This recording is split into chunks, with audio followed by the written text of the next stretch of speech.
two things that when we're trying to build pipeline for sales that we have to do really well is one, we have to create what's called a lead score. And then we have to qualify the prospect, okay? So what I would do is I would ask myself, what makes a great prospect? And then I work backwards. So what would make a great prospect for buying a book? Because your business is you sell people authorship. Essentially, they buy books from you. So I'm just gonna talk out loud based on what I know. I wrote a best-selling book. I've written a couple books. I got another big book coming out. I know the industry a little bit. Because what happens is, what would make a great prospect? Well, somebody that obviously has an audience.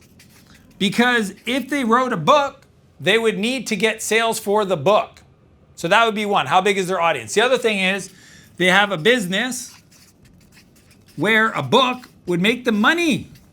Because if I had a book, but it's not going to make me money, why would I spend $100,000, $50,000, $20,000 to get a book written if I can't make money? Okay? I have a lot of friends, literally on a daily basis, that reach out to me and say, hey, Dan, I want to write a book. And I go, cool. What do you want to write about? Well, I want to write about my life story. All right. What's the big idea behind the book and the life story? What do you mean, big idea?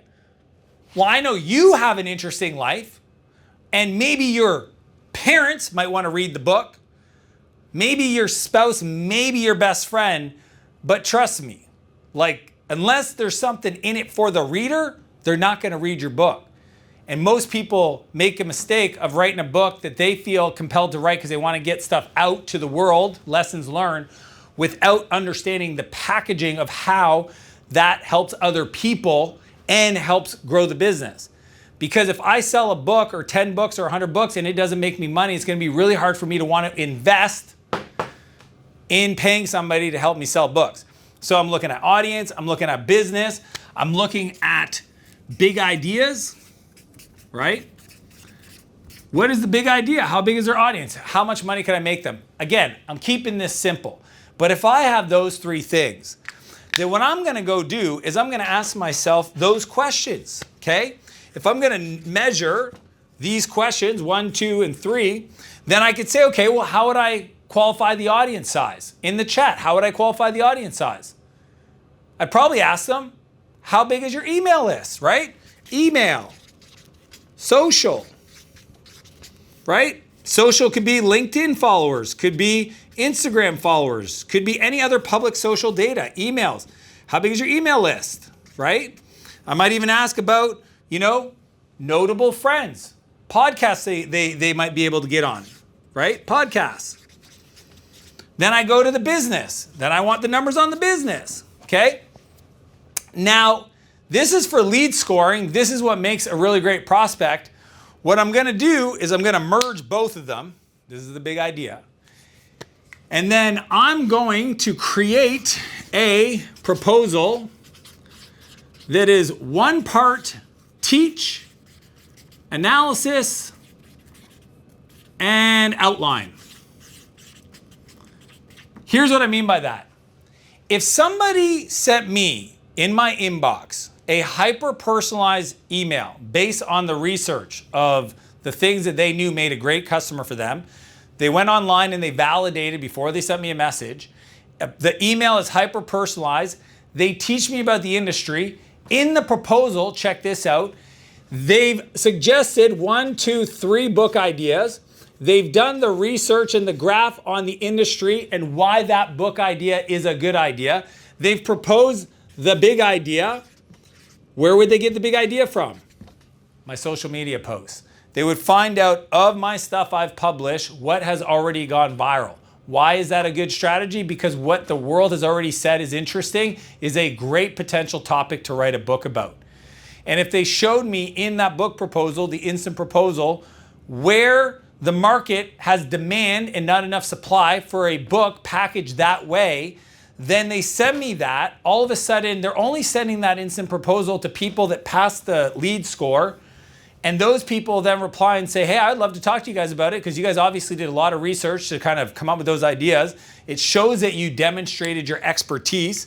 Obviously in that proposal, it'll also show other clients that are notable you've worked with. And you're gonna make it really easy for them to book in, either reply to the email, call a number, or click a link.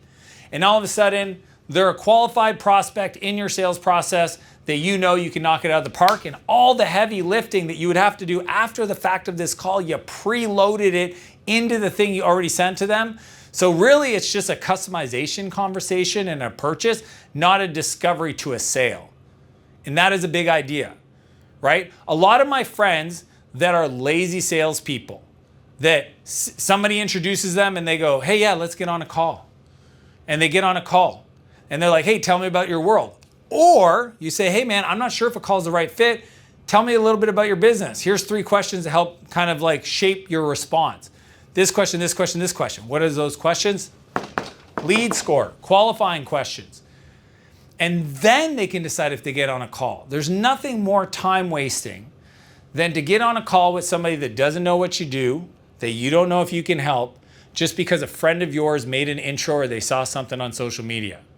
Okay, I'm always using this process to qualify, to generate a custom instant proposal that aligns with the conversation to purchase, that is a customization conversation at that point because I've already showed them expertise and I've already done the research that I would have needed to do on the call.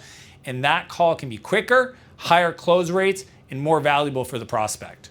This is how I would build that out if I was selling books. Real quick, you've made it to the end. Let me tell you what I know about you. You're not somebody that's looking to do shelf help. You're not somebody that's just doom scrolling on social media. You're here because you want to build a real business, and you're sick and tired of not getting the real insights to grow inside your business. So I want to help you avoid all the pain trying to figure this out the hard way like I did it. That's why I put together everything I've ever learned into the Scale Workbook. It's the internal document that I use with every founder I work with that turns a chaotic business into a money-making machine. And teaching you all of this without burning more hours. It's totally free. The link is in the description, or you can just scan the QR code on the screen because I'm here to help you build your empire.